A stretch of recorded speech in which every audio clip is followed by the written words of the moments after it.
There is presence, great presence, powerful presence in this place this morning.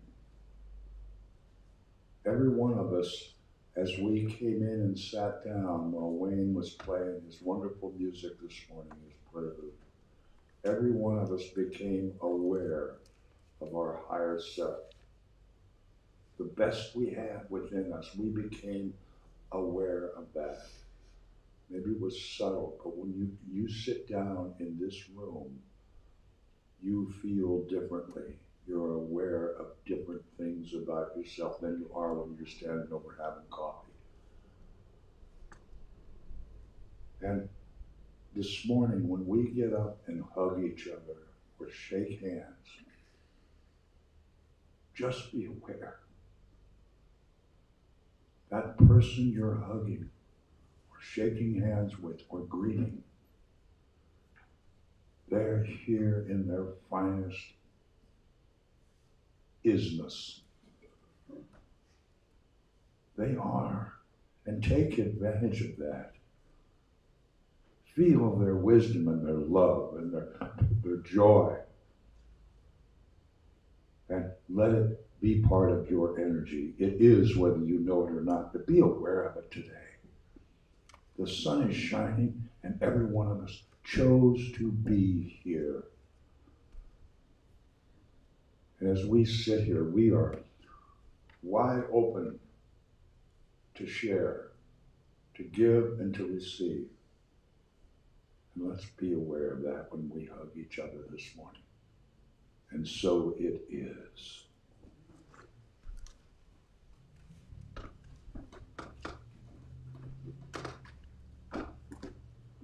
Good morning. Well, my thoughts were all over the place. I missed you guys last weekend.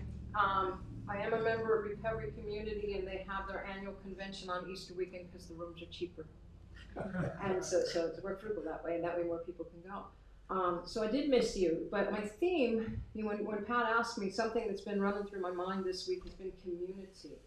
And I was invited to share, participate in, lead a ceremony for the women's group that meets every other week.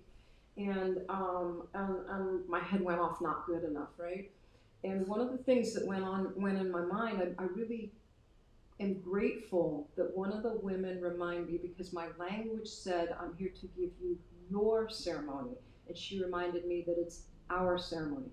When anytime we're sharing, even though I might feel, oh, I need to do, coming away from by having facilitated that, I am as blessed as the people that are there. So yes, it's our ceremony. And so much of what we do around here is we. And at that convention, a very close friend of mine got to be one of the featured speakers. And one of the things he brought up, that, a mutual friend that passed away during COVID, they'd been loved for well over 20 years, maybe 30 years, a long relationship. And we get full of ego, right? I mean, everybody loves me, right? And she gently, loving fervently reminded him that you're not loved and liked by everybody, nor do you love and like everybody. Check that out, right? But one of the things he reminded us is that, it's like, okay, we tend to hang out with those that are a little more like us, and spend a little less time with those that irritate us. But there's kind of a saying that I've heard along the way of, when we focus on the difficult things in a person, this is the spiritual lesson in it, tends to amplify in ourselves. If you spot it, you've got it. Hello? So if I'm spending all my time nitpicking and finding everything that's wrong with you, guess what frequency the universe is saying yes to? I'm being miserable. I'm drinking the poison hoping you'll suffer. I'm carrying the stuff. And yet, if I'm in my spirit and looking for the gifts you bring, the universe is going to say yes and amplify that. The gathering of the women that came together over there, I'm blessed beyond measure of the humility and trust and safeness of that space, where women of very different backgrounds can bring all of their cultural tidbits together and be safe to share that. You know, vulnerable, not, you know, it's not always well received by everybody. And my lesson is that oftentimes there's some people that'll be a little bit like acid or, you know, fingernails on a backboard to me. And I need to look at that, because that thing that's irritating me is something I need to work on in myself. It's really not about them. It's me drinking poison. Like, oh God, room to grow. And you know, one of those Native American things that came for me is that it takes a village. When I was asked to become a member of this church, and one of the vows, the only thing they asked us to commit to is to give you your time, talent, thought, and treasure, not just to hear. Well, those blessings and gifts that we have, when we take them out and we share them beyond this tight, safe little circle, takes a village to paddle the bigger boat. It really does. And when I take those blessings and gifts, looking for the gift in community of people beyond us, it's like a ripple in the pond. It expands. It expands and it reaches out and it touches and it overlaps and it magnifies more than you could ever imagine.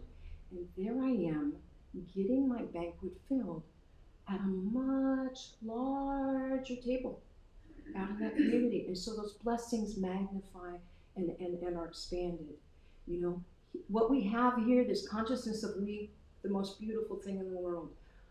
Trust and vulnerability to do things in a different way. But that language that irritated me, I heard from another speaker, one of our guest speakers up here, was speaking to us, not with us. And that language really bothered me, and I had to look in my heart what that was about. That's a person whose language is setting themselves apart. You know, what is that? Setting themselves apart. So that if they're preaching to us rather than talking with us, they're not yet feeling like they're us. Just some thoughts. Thanks.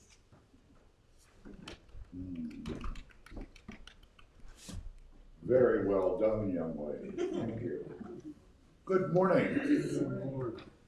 I'm so glad to see all of you here today. A couple of you especially glad. Christopher, it's good to see you. And Steve, it's good to see you. And everybody else. It's pretty good to see. No. Very good. We are having a busy year this year. This month is just, it's gone crazy. It really has. Today is our swap meet. Everybody, or some people, brought stuff they no longer are using at home and brought it here to repurpose it, let it continue its purpose in somebody else's house for a change. And I think that's wonderful. So that's going to happen right after church. Next door there's coffee and cookies and good stuff over there. So please take advantage of that. Tomorrow evening, 7 o'clock, right here in this room is the Healing Circle. And Thursday, ladies, spiritual book study will be? Not this week, the following. The following week, okay. 16th, yeah, something like that. That we don't know. But Week from Thursday. what's that? A week from Thursday. A week from Thursday. All right. Yes, that's good. Yeah.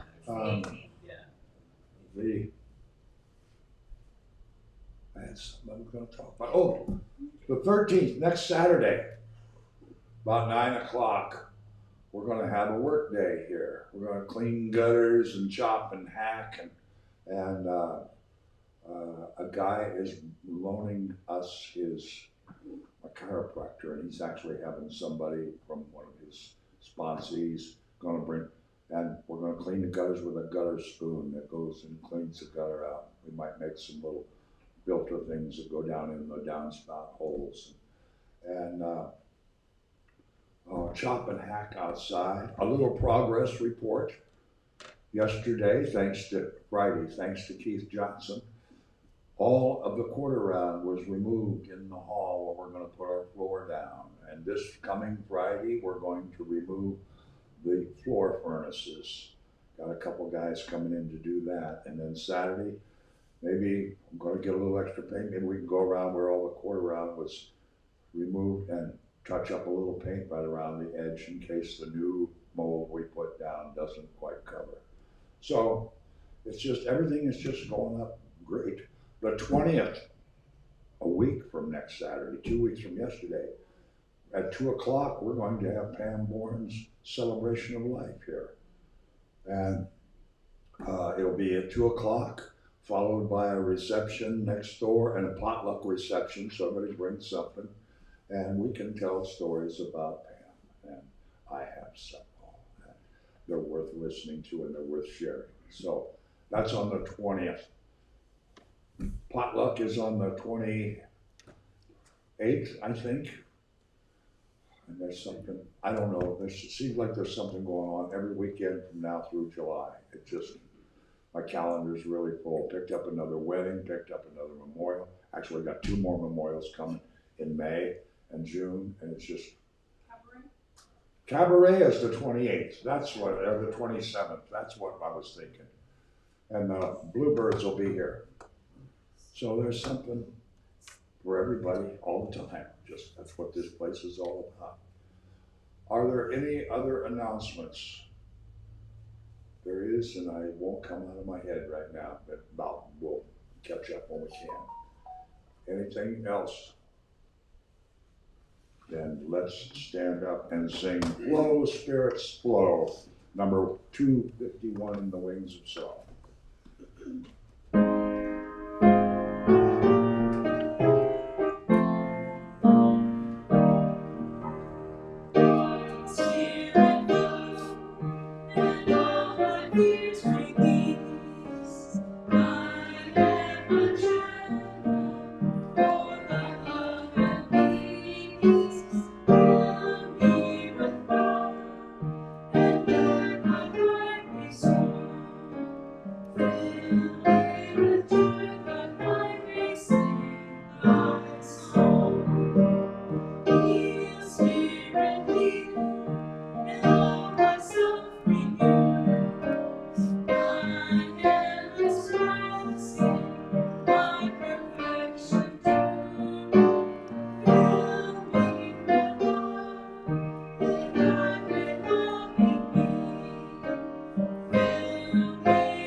This is that time when we're paying special attention today. Feel that energy, feel that higher self as we greet each other in the traditional Church of the Oaks fashion.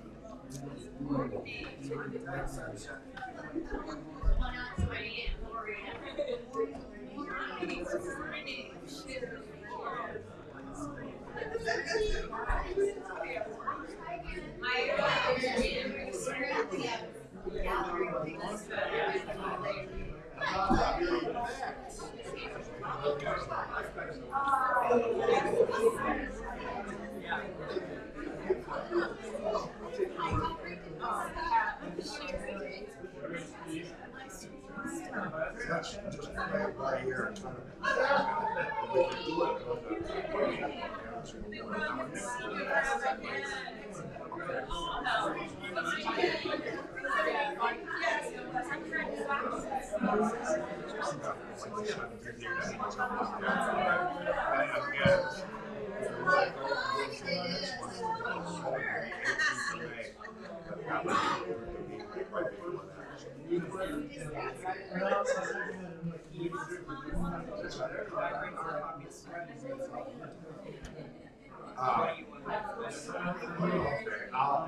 I'll take care of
after that, how could anybody feel less than really, really good? That's one of the many avenues, facets of abundance that we are aware of and strive to let flow through us in this amazing family we call Church of the Oaks. Let's read together our affirmation of abundance. Abundance is not something we acquire, it's something we tune into. May we ponder that a moment, sir.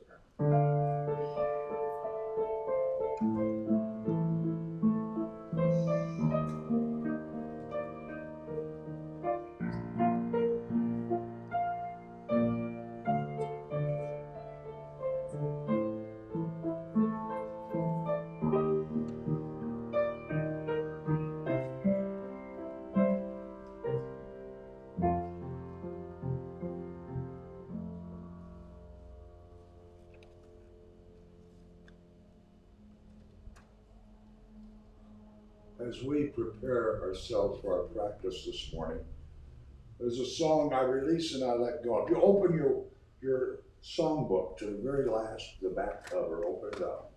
And on the left side, you'll see I release and I let go.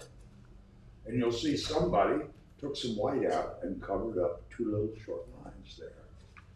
And those two little lines were, I release, or repeat 3 times. I'll tell you a little story about this song. Ed and Barbara Wetland brought this to us in 2004 at one of our picnics out in the yard. Ed was Jack Benny's music director for years, a very talented man. And he writes stuff, music, sheets of handwritten music in our songbook thing. Nobody can read them at Ed. They are insane. But at any rate, this was kind of like a chant. Ed didn't write it, but he brought it to us. And I would like us this morning to sing those 2 verses that are there 3 times. And then when we finish it, the last line is whatever it is. Then after that last line, sing that last line 2 more times. And it makes the minor chords that this is in, makes a very soulful, almost chant that I think might prepare us for our practice this morning. Maestro, if you will.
Morning.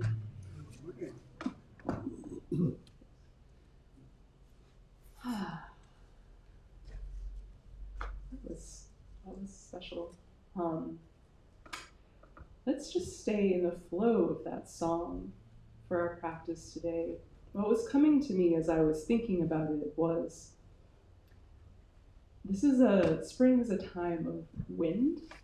We see a lot of wind blowing everywhere. We've had trees down in some recent storms.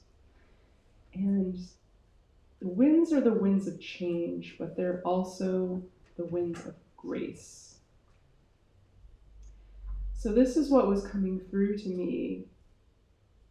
You know, the winds of grace are blowing now, and our task is just to embrace them instead of resisting them. So let's take a couple of deep breaths together. In all the way down to the belly. And out. Again in.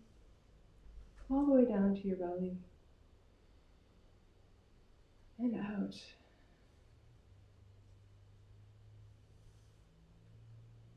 Imagine now that you can hear a gentle breeze blowing in the leaves outside.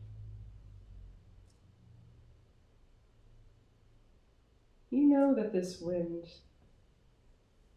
means a change is coming, and you know that this change is good. That the unknown is not something to be feared, but a source of blessings. Would you just see this wind as beautiful gold and white light that's entering this building now from behind you, gently beginning to enter into our energy here, gently beginning to loosen those things that we are ready to let go of, those attachments that no longer serve.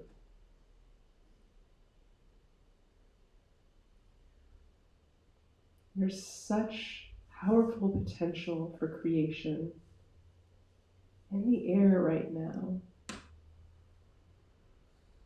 What is your heart's desire, and how can you say yes to it and let it in more fully? Start by letting this wind of grace blow through you now.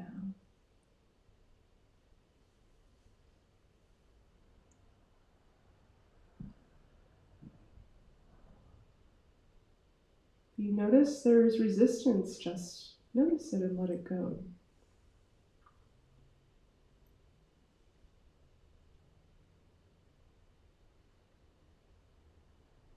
When we notice that we're in resistance in some way, that is the most important time to release and let go. And let the Spirit run our lives.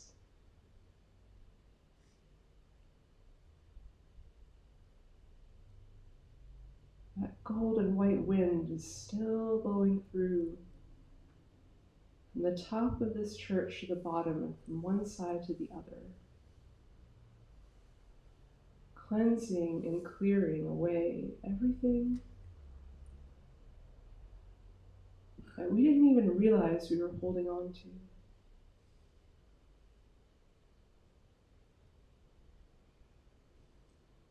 Let it serve to empty you out so that in the next part of the service you can be filled with inspiration and a new commitment to embodying Spirit now.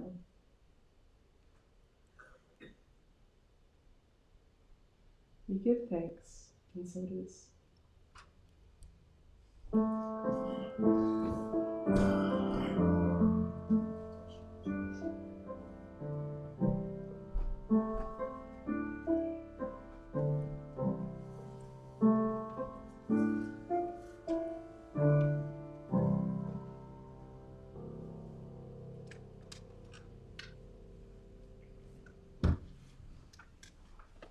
Thank you, Natalie.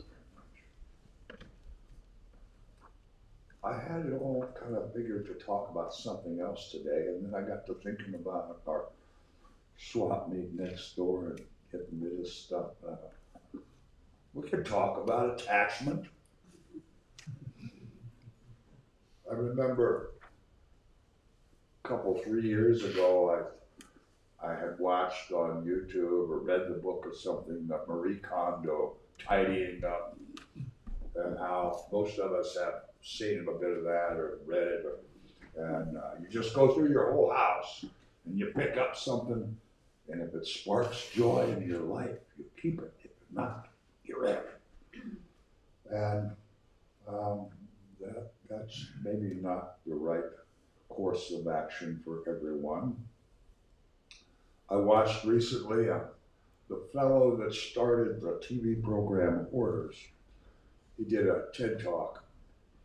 He said, you know, in interviewing people and doing his stories, he found out that hoarders were really, really good people that had some very terrible things happen in their life. And so he said that thing about Marie Kondo's thing about, does that spark joy? For people that have these difficulties in releasing attachment, everything that they have brings them joy. And I thought about that, and we talk and teach that joy and happiness are something that comes from within. But for some people, for joy to be created within is very, very difficult, because it's not a very nice place within. It's got some really bad scars and things within.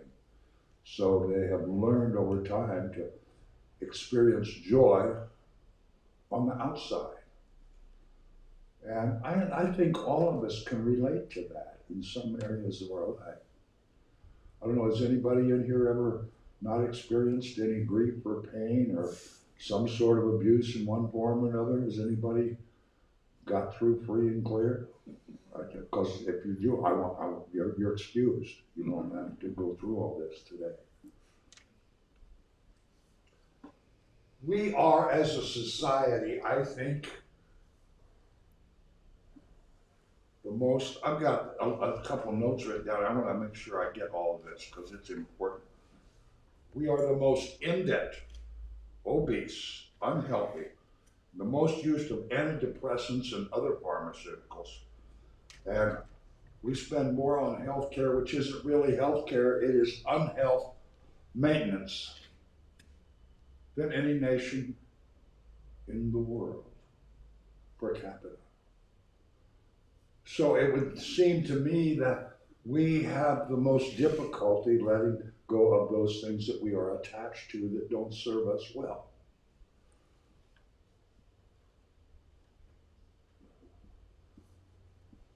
I think in my life, there have been several things that I have been attached to that I'm still attached to that don't necessarily serve me well. And I think here again, is anybody in here totally addiction free? Anything that might not be serving them well?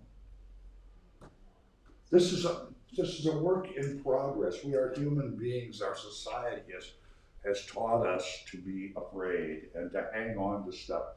Everything changes constantly. The Buddhists have a belief that attachment is one of the chief causes of suffering. And they've got 6, and I wrote them down so I didn't forget them, but they've got 6 different practices or postures or ways of looking at these causes of suffering. And number 1 is to realize that everything changes. Natalie talked about this morning. Everything changes constantly. And most of us have just gotten comfortable with the things the way it was yesterday. And we don't really want it to change much because we're just figured out how to do it. But it changes again tomorrow.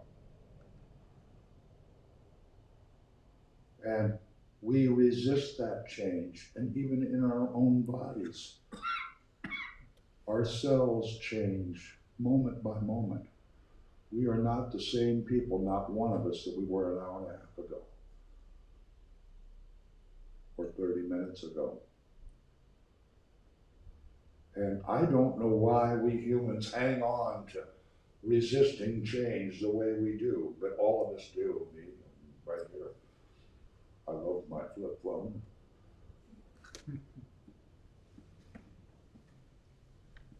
Another cause of, and perhaps the chief cause of suffering, the Buddhists believe, is our attachment and our expectations of outcome. And it is the root of most of the suffering we have. Our disappointment. We expect people to be this to us or that to us, or to be here forever. And when it doesn't work out that way, when the universe changes, when lives change, when personalities change, when we grow in different directions as friends and as couples, and it always changes. But we've got this expectation that it's going to be this way because I like it this way. Even if he slaps me around twice a week, I like it this way. I'm comfortable here. And our attachment to people, our attachment to stuff in our house, our attachment to our habitual way of doing things and viewing things and reacting to things does not allow us to grow. It does not allow us to change along with the whole universe, to evolve as our species is supposed to evolve. There's another thing in Buddhist philosophy that's called middle of the road. And it's not being clear to one side, the plus or the minus, is kind of trying to set your course kind of in the middle. Everything in moderation, kind of a viewpoint. And this one I have dealt with my entire life. Until 10 years ago, my motto was nothing in moderation. And I'm paying the fiddler now as we speak. And I wonder how many of us are kind of like that.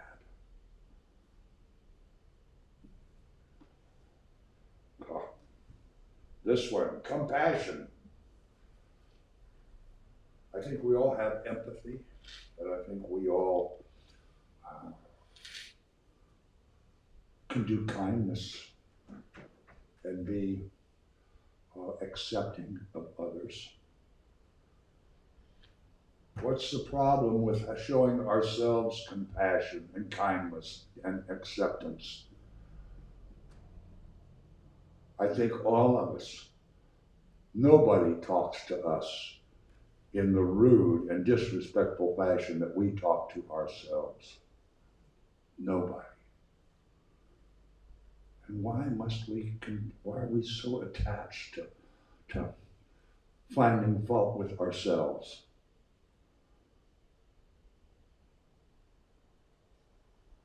This might be a good place for me to I don't have any answers, folks. My job is to look for ideas that might help us enrich our lives if we can get a little piece of something we might hear or understand. But I know that for a fact, personally, my biggest challenge, my biggest cause of suffering is myself, beating myself up, judging myself. And I don't think I'm the only person in the room that has become a master at that.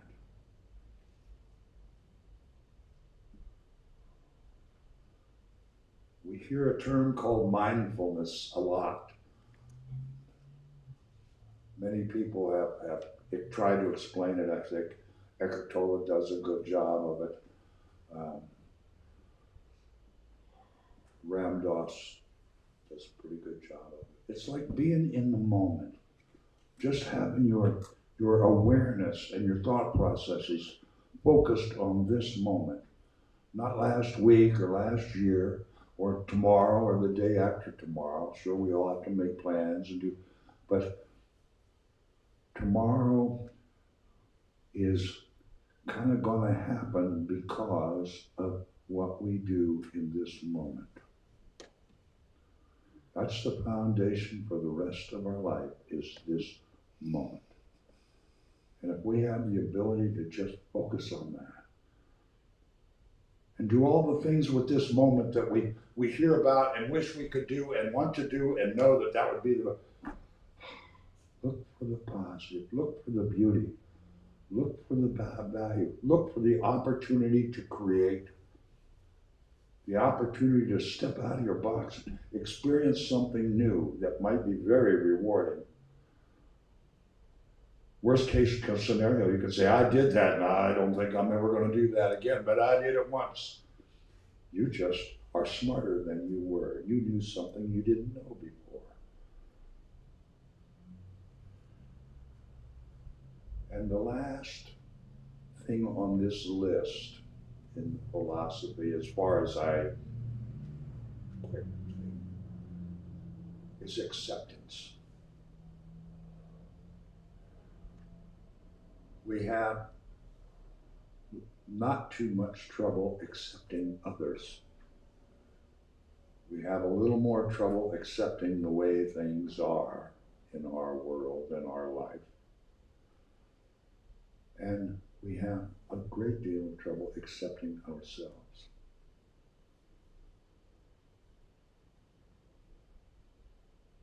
This whole thing about attachment, I think the bottom line when you think about attachment and stuff is to consider how attached are each one of us to our own self, to our own being, to the divine within us, the God, the Spirit. Have we got a good relationship with that soul within us? Some people, that's very difficult. There's a lot of scars and scabs, and it makes it very difficult to be in touch with that soft place. But I think for most of us, it's just our awareness gets shifted to what's that noise in the car? Or what did they say about me? Did I hear that right? Our joy comes from within, from our awareness of the pleasure and the peacefulness and the harmony that is within our own self. We could have joyous events and little happy things. I found hamburger on sale. I jumped for joy.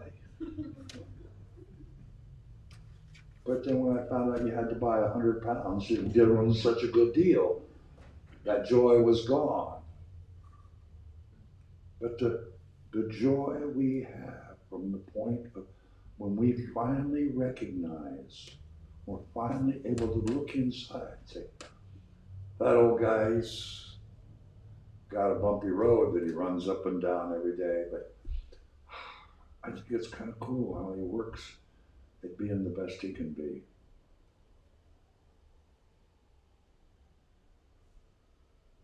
I tell myself a few things every morning, and sometimes I have to do it more than that once, is that I appreciate and I have gratitude for the work that I do as a minister, as a teacher, but mostly as a human being. I actually work at being as good as I can be. And I fall far short of the bar lots of times. Have trouble with the big words, you know.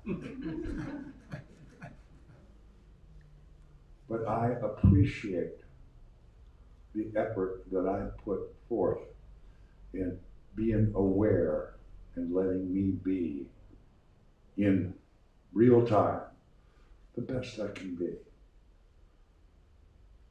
And I also have gratitude of the blessings that I've had in my life that allow me to stand right here on Sundays.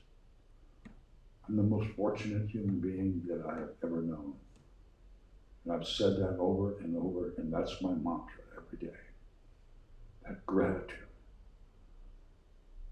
And when we can come up with some of that gratitude while we're in the middle of beating ourselves up or calling ourselves out because we did such a stupid thing yesterday, if we could have some gratitude that we've been up and down some real bumps and hills and rough road. And here we are, sitting here this morning in this hallowed place, this very sacred place, being aware of the very highest and best that we are.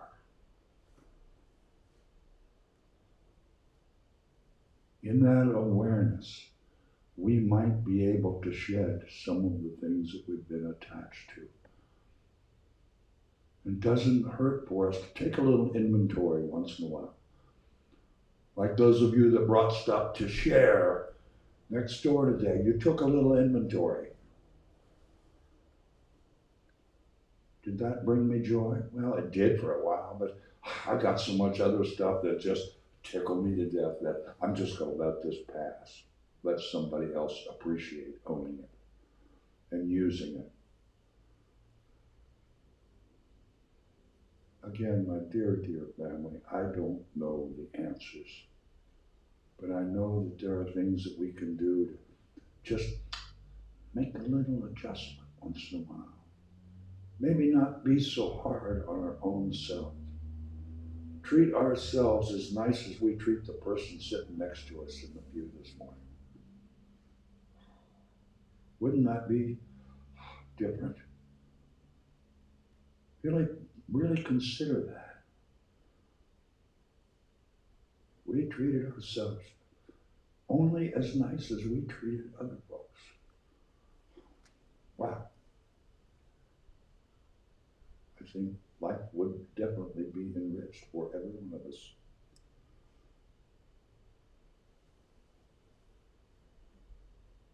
As I look at this room, I see and feel the energy from every person in this room. And we all have attachments. We all have those habits, addictions, if you want to call them that. We all have. We're human beings. We've been conditioned to become attached. But we don't have to be the country with the most obese, the most drug-taking people, the most cases of diabetes per capita, the most drug-taking people, antidepressants and psychotropics and all. Well, we don't have to be that. If we would simply take a look at ourselves and be able to let go of some of these things that are not serving us well in this life. This community right here has done more for me to enrich my life than any group of activities or in place that I've ever known in my life. And I hope it has similar value to each one of you. And may we just take one moment and just close our eyes and think about being grateful for the fact that we can realize we are sitting here as our higher self. We are sitting here in the divine light of each other. And we give thanks for that.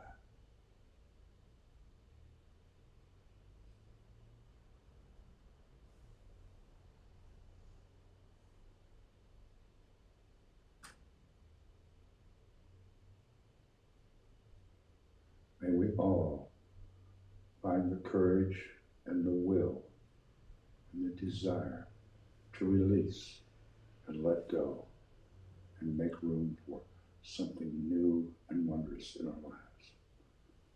And so it is, my friends. Let's stand up and sing this song. You may get tired of singing it, but I think it's the best affirmation that any of us can sing. I am free, I am unlimited.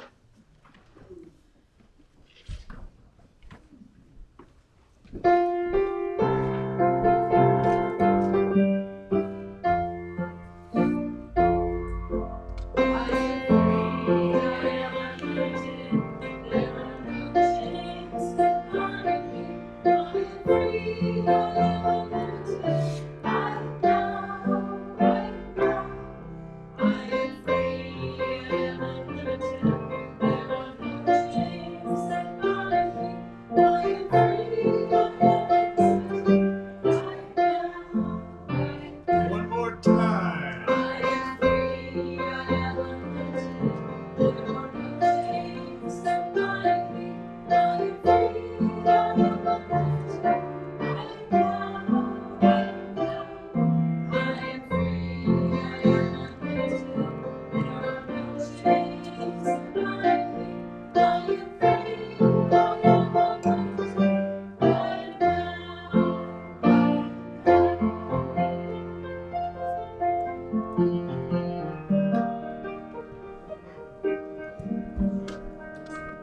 Give me